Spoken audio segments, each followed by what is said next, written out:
Should we do the intro to this? We can either let it run or we can talk through it. I guess we could do either, really. Hmm.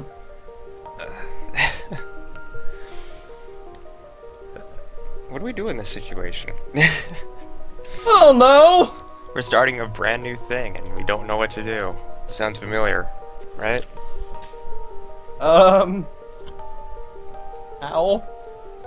When we first started our LP channels, long ago in a Oh, long land far away, when we were alien to the concept of Let's Play.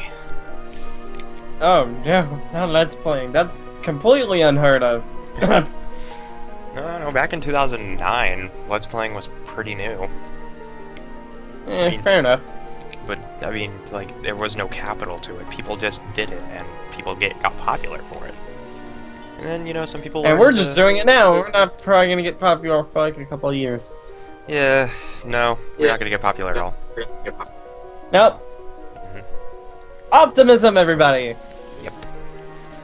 Grand. Yep. So I guess we're keeping this in? Yeah. Alright. Well, oh, that's my squeaky chair. We might as well talk about what's going on. Hey everybody, I'm Coldra1, And I'm Replay Ty Heretic. and this is the start of a dumb idea we both come up with. Yep. We play games. We This... play games together. Yeah. The channel of collaboration. As far as, like, the Family of Lies, Yep. branching off of that. Not really. Family Gaming is still gonna be there. We're just doing our own thing because we thought, hey, we play off well together. Why not we make a channel out of it and see how horrible it can go? Yeah, so pretty much the entire design of this channel is going to be we play games. We're going to play games casually instead of seriously. And we're just going to enjoy the ride. We're going to talk about things, and it's going to be kind of a podcasty kind of deal where we just relax and enjoy the ride while we can. Because this ride sure as hell won't last long. For those of you who are new to this channel, I'm Coldra1. I am a Let's Player. I've been doing Let's Playing for about 3 to 4 years now, actually. And I haven't completed a single project other than group projects. I'm a great Let's Player. Yep. That's sad but true. I haven't completed a single project. And I'm Replay Ty Heretic. I've been a Let's Player for 5 years. And I've completed 13 projects. Fuck. Including the collabs. So pretty much I've only completed like 10 on my own channel. Still. Yeah, still. I'm 11 higher than you. It sounds douchey, I'm sorry. Nah, it's fine. It's just I've run into complications along with recordings and all that. New I computer, haven't new found the computer. proper. I haven't found the proper setup yet Yeah. for recording. Yeah. So anyways, welcome to our first project. It is the Paper Mario The Thousand Year Door. What can be any better Yep. than an RPG to start us all off? A slow, enjoyable RPG from both of our childhoods. Yes. Replay is currently doing the gameplay. I don't know how we're gonna do editing yet. This is basically gonna be a pilot at the moment. We're just Yeah. testing the ropes. We're basically just we're testing the water, seeing how well it can go.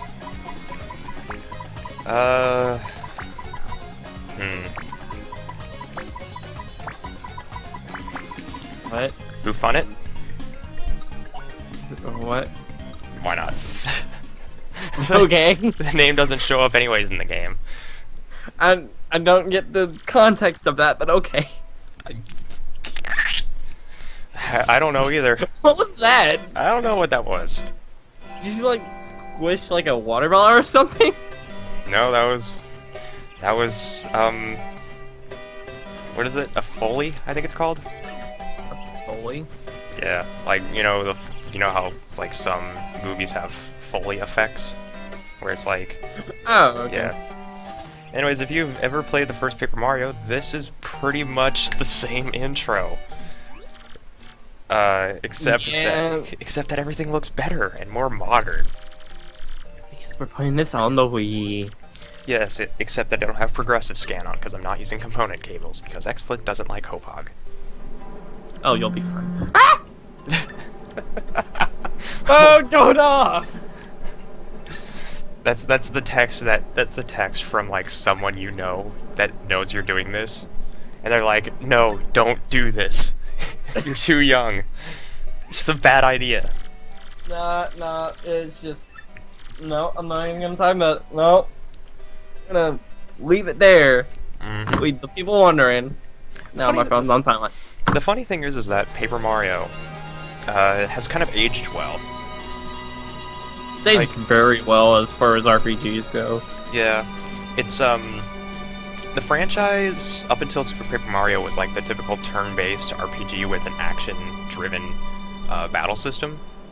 Such as like Final Fantasy. Although it wasn't like the active battle system in 5 and 6, where it was like,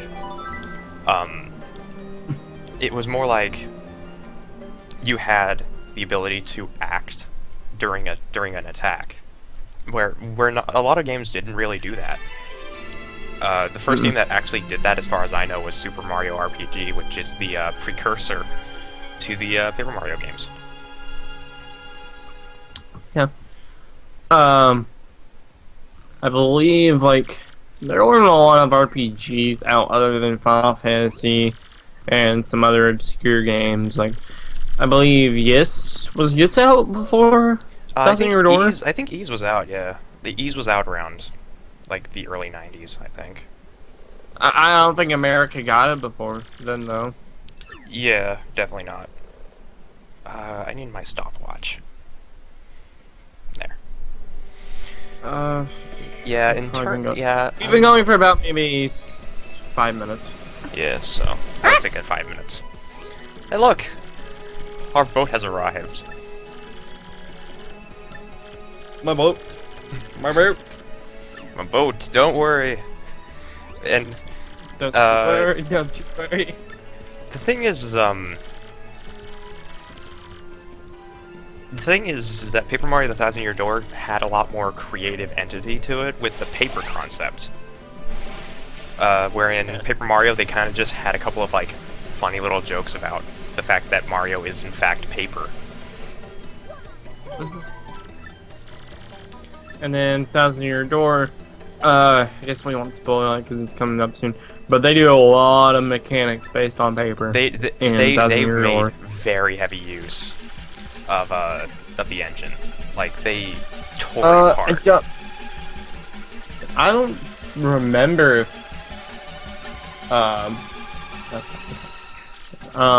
Super Paper Mario had that many. No, I definitely know they didn't. Now that I think about it, Super Paper Mario. I believe like only a few pixels actually utilized that. Hey, Mario's paper in this game. Yeah, I think actually it was like only like 2 or 3 pixels that like actually changed the dynamic of the game itself. Because like the game was sold as like a game where you could easily shift between 2D and 3D, but it was like you had to have a pixie out in order to do that. It was like the first pixie. It's like there were some things that kind of slowed gameplay to me, but and then it was also limited because you had that timer and you didn't get it unlimited until after all the storyline stuff. Yeah. And then Sticker Star, I don't know if you want to talk about it. Yeah, I'd rather not talk about it. We'll just say they kind of I guess they didn't really overdo the whole paper concept. I mean, Stickers was okay. Sticker Star like really overdid it on the sticker concept more than the paper concept.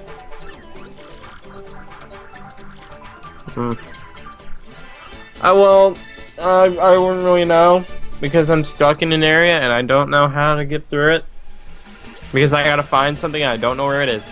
Let me guess, the swamp? And no, I'm actually stuck in the desert. Oh, There's a missing the desert. Yeah. Secret Star was more of a puzzle game than anything. Yeah, I'm probably gonna have to go. I want to finish it though, so I'm probably just gonna have to get a guide and just finish it that way. I had to use a guide in order to get past the docks, because the docks, the boss fight on the docks was absolute, like, bullshit.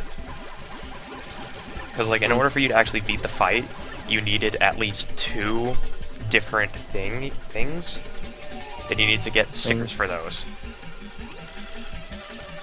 Which, of course, meant grinding for coins. Everyone's favorite thing. Yay! Necessary grinding. It's to pad the experience and make the game feel longer than it actually is. Yay! Yep. So, what was your, like, first game that brought you into RPGs? My first game that brought me into RPGs was actually Paper Mario. I was, I think, 8 at the time. And at the time, I was constantly getting, like, new games for the N64 that we just got from a pawn shop. I got this. I went to the pawn shop and I got an N64 with Mario Kart 64 and Super Mario 64 and NFL Blitz 98. And what wound up happening is I got the N64 and I started getting games for it. I got Kirby 64, Mario Kart, like all these other games. And eventually I saw in the commercial, I saw the commercial that was I saw in the TV commercial. It was literally just paper stills, and it was a commercial for Paper Mario where it was like, "Hey, look, it's Paper Mario." It's like, "Hey, I want that now." And I played it, and Is it like was it unsettling like the Luigi's Mansion commercial? no, it was adorably basic, because it was literally like, Oh, okay. because the 2 things that I remember is like Peach tied to something with twine, and then Mario is like on a Koopa shell, like with a gentle like up and down bobbing across a bunch of water. Oh my god. Yeah, it I'm was looking hilarious. that up after this recording. Yeah, go ahead and go ahead and look it up. My first game is actually, I'm holding it right now, Quest 64. Oh boy, can't wait to do a video on that. That is totally going to be a one-off. I was naive at the time of playing it. Alright, so it was at the time when people craved an RPG though. So people fell into the hype. But, for the people that don't know about Quest 64, it's a very kind of well, no. It's was not it obscure. the only RPG on the N64? It was the only RPG on the N64 at the time, and then Paper Mario came out. Oh, right. And then I think Ogre Battle or something. I heard about Ogre Battle 64. Apparently that's an RPG. And if you count Gauntlet, then that. That's the one with practice on it. And if you count Gauntlet, Gauntlet. Legends, then that. Oh, yeah. man. Gauntlet's more so like many good memories from Gauntlet. Yeah, Gauntlet's more like an action-adventure game, though. Yeah. It's a game that you play with friends Quest while 64 drinking. I played it with friends. I didn't drink because I was 10 years old at the time. Yeah. But meanwhile, we just got Goombella. Yeah. Meanwhile, video game. Yeah. Quest 64 is an active battle game, and then like my sister was so like protective of this game. I don't know why to this day why she was. Maybe it's because it was her and she was like a selfish teenager. But then I got Thousand Year Door. I have played through it. I have gotten all the way through it except the final boss because the final boss is a bitch. I can't wait to see you play through it and get Oh god. Get to it. Alright, so my basic story with this is I got to the end of the game, but I could never get past the 3rd boss in the boss rush. Because at the end of the game, there's like a 4 straight battle boss rush mode. Where you had to fight 4 different bosses without pause. And I could never do it. Okay, so we're supposed to go Yeah, meet, that was hard too. I'm gonna go save because that was a lot of dialogue that I spaced out on while we were talking. Yeah. So the funny thing is that this has longer Basically what we're saving doing times. This has longer saving times than the N64 Paper Mario, which is odd. What we're doing now is we're gonna go talk to Professor Frankly, I believe is his name. Yes. But first, we're gonna go get our money back from this guy who just stole half of our coins. And then we get to talk about something that's only... money! And then we get to go talk about something that's only seen in the Japanese version, I believe. If I'm right, I think. Gaming.com. Aha! I'm sorry, what? So here's where this guy is. And this little room here, there's apparently a, this room's apparently a crime scene in the Japanese version. And there's like an outline of a toad and there's bloodstains. This is a room. You can look it up, I think it's on Digino Gaming. You can actually see a picture of it. Yeah. Another thing to note is that apparently your partners from the original Paper Mario were supposed to make appearances in this, and I think only one makes an appearance in this game. Yes, the ghost does. Bo? I can't remember her name at the moment. Bo. Yeah, she does. She makes it in Glitzville. There we go. It was Glitzville, not Blitzville. We were having a conversation about the third It was chapter. Glitzville? We couldn't remember the fucking name. I called it Blitztown. During the recording. It's like Blitztown. It's like all of a sudden it's a fucking football area. It's like, hey look, Blitztown. And then I have an epiphany, just Glitzville out of the water. Yeah, but at the end of the game, you can see her with her like manager now. Yeah, she's actually joining the arena. It's Oh interesting. god. Yeah. I think she also makes like a brief appearance at the end of chapter 5. I don't know. It's been a while. I don't remember like small details about that. I have this I one do know question what about- most of the chapters are though. Yeah, I only remember like 4. This did have pretty good humor, honestly. Huh? Who? I think the one thing that really caught me off guard when I first played Paper Mario was there were friendly Goombas. Like, for the first time in a very long time, there were friendly Goombas, and this was at the point where I had never played Mario RPG. I didn't even know it existed. So I didn't know that there could ever be friendly Goombas in a Mario game. I always thought they were bad. And then all of a sudden, it's like 5 minutes into the game, it's like those enemies that you're so familiar with in the Mario games are all of a sudden like friendly, happy-go-lucky people, or characters. Which surprised the hell out of me when I was like 10. I say 10. I say 10, but I was like 5 at the time. Some memories with this game. Oh, I did encounter a glitch at one point. Again, that's not surprising for me. Yeah. So With this everyone game. who doesn't know what Quill's magic trick is that he can break a game at whim. I don't mean to. We tried to play to play Double Dragon Neon. And the game broke so hard. Although that was because of the netcode, not because of you. You broke in other And games. my bad internet, but it was so great because like the girl was floating. Everyone was just walking around in circles. This guy was having a fist fight with a corner. It was great. We were walking around in black voids. And then the glitch that happened in Thousand Year Door was actually I believe it was either this point or later on when you talked to Frank Lee. His text looped for me and it didn't stop. So I was just like pressing A for maybe 10 minutes, just like, when is this ever gonna stop? Because I'm like a 10-year-old. I'm just like, get on with it. I'm too lazy to do anything. Did Professor Frankly suddenly get like amnesia? What the hell? I remember one glitch. Do you have like schizophrenia or something? Schizophrenia is a bit different from amnesia. But, yeah, alright, so, if you were paying attention, like we weren't, then he's gonna open us up to the underground by breaking off a piece of the cardboard. The funny thing is like, to me, a lot of this game kind of seemed like a set. Like everything was built like Of course I know about action commands.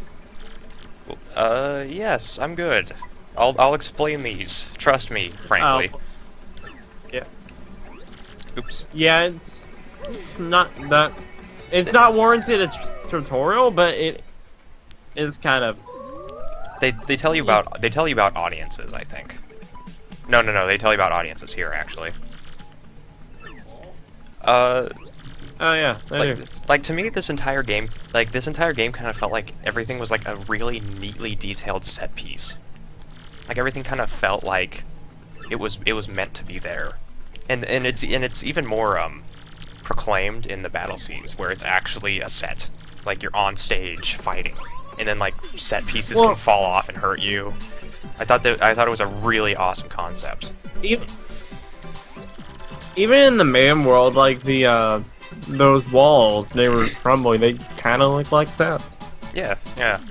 They kind of look like little like stage exits. Mm-hmm. Oh, that guy has a sleepy sheep. Too bad we won't be able to get it because we don't have Ms. Oh, Mouse. well, that's right. Well, I guess it's like it's a luck chance that he actually drops it. Yeah. And then they're gonna teach you about the different attributes of enemies, which basically means some enemies can have spikes on their heads, some can be flying, some can be resilient to a certain kind of attack. I just realized a really bad mistake I made. I put the right audio cable in the wrong place. Let me put that in real quick. There we go. I accidentally put it into the splitter, even though there is no cable there. There we go. Now you guys are listening to it in stereo. You're welcome. Alright, so basically what Frankly told us is that each of these enemies have specific ways for you to defeat them. The Goomba can be defeated either with jump or hammer, the Spike Goomba can only be hurt with hammer, and the Paragoomba can only be hurt with jump.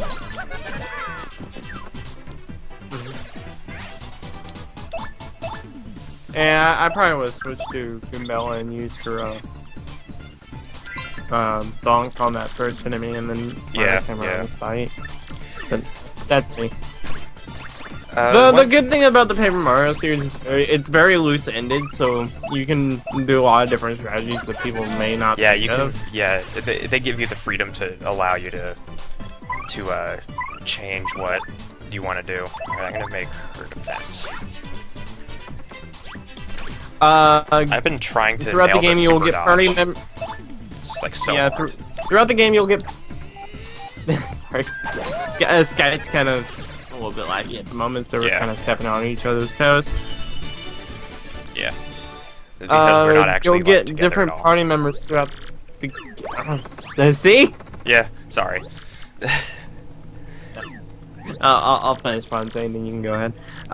You'll get different party members throughout the game. Goombella's attacks allow her to figure out what enemies do. You can see their health, but that power is useless later on in the game because you get a badge that basically does the same thing. You just don't update enemies in your enemy Wikipedia. Or your bestiary, as it's called. Yeah. And then her in the world ability, if you press Y, I believe, allows her to just talk about it's X. the area it's you're X. in. X is the character ability. And the thing that Yeah, you're and then, noticing me she do can talk is about the using area, something she can- called oh, I'm sorry? Talk about Show Vivian's. Go on. The thing I'm doing is called stylish. It's basically a thing that allows you to get style points and allows you to attract audience members and various other things, including increasing the amount of star power you get, which is important. So the game kind of entices you to be more daring when it comes to it, doing extra little stunts and things to appeal to the crowd, which no game has ever done, I think. I don't think any game has ever had an audience function like the Thousand Year Door has. Yeah, I don't actually know that. I think Paper Mario: The Thousand Year Door is unique in its own right, is that it's kind of a parody of itself. It's like in Paper Mario, it was kind of apparent that the battle arenas were kind of these stages, that they kind of look like stages, But in this one, they made it so much more so that they were literally stages and had audiences. Oh hey, we'll see you later in chapter 2. And I was actually about to suggest we should probably start slowing it down, but all right. Slowing what down? Oh, the video, like after this main thing that happens. Oh yeah. Oh well, we have another 5 minutes. We're pretty much going to gain a lot of progress because the prologue has a lot to teach you.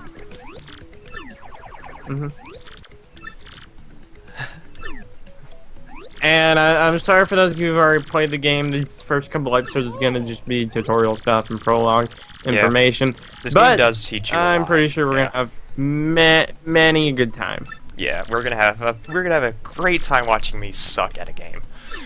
This is a great. I mean, I'm pretty good at this game. Like, Yeah.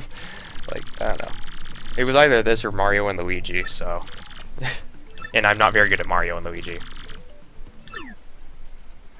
I'm not very good at anything, so. This game actually kind of lampshades itself a little bit too. Where it's like Professor Franco is just like, we don't want to trust this thing because we're looking for the crystal stars, and then he's like, oh crap, I just announced that publicly. I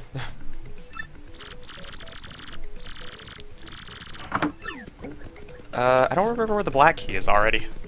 Uh-oh.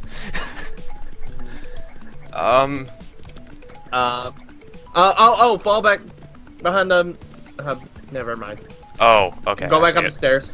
Okay. Yeah. Oh god, this is already going to be a very painful LP for people to watch. It's gonna be great to watch. Yeah, it's going to be great to watch on your end, because all you have to do is talk. Yeah. Best job in the world. The best job in the world, heckling another player. And I do that all the time in TDT. Yeah.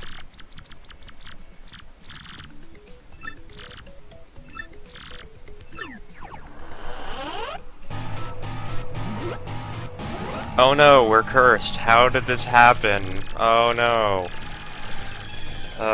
It's almost whatever like we were is- went into it. Oh no, whatever is going to happen to us. We're totally not going to get a power that'll help us advance through the game faster. Oh no. So, when you think about cursing, you think about eternal suffering and the pits of hell. Yes. When this game thinks about cursing, it thinks about giving you power that allows you to progress through the game. Yeah. And not just one curse, there are 4. I think. They're not 4 curses. Boat, wheel. No, they're 4. There's Oh no, definitely yeah, not 4. no. Yeah, you're right. There are 3, but they advance 1 of them to like more than just what it is. There's not 3. No, because it's paper airplane, boat, and then you can like switch dimensions to like flatten yourself. You can and roll then you it can to roll a yourself up. tube, and you can roll up into a tube as well. Yeah, so one of them is technically 2. Okay. Yes, I get it. It's terrible. I guess in that aspect you're right, but Yeah. you know, they're whatever. technically- And you got to use all of these in order to get all the little secrets and stuff. So it's pretty neat.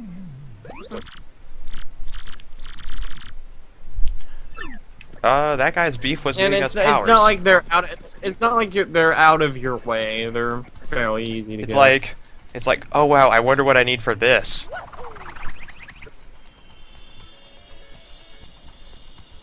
No, airplane controls. Yep, you gotta move your stick left and right. It's actually not too bad because it's like pretty easy to control, but at the same time it's pretty harsh, especially when you're like trying to do long runs or long flights. No, will the game let me do what I want to do? Hold on, we gotta get Frankly to shut up. Do what? Frankly, shut up. Okay, stop.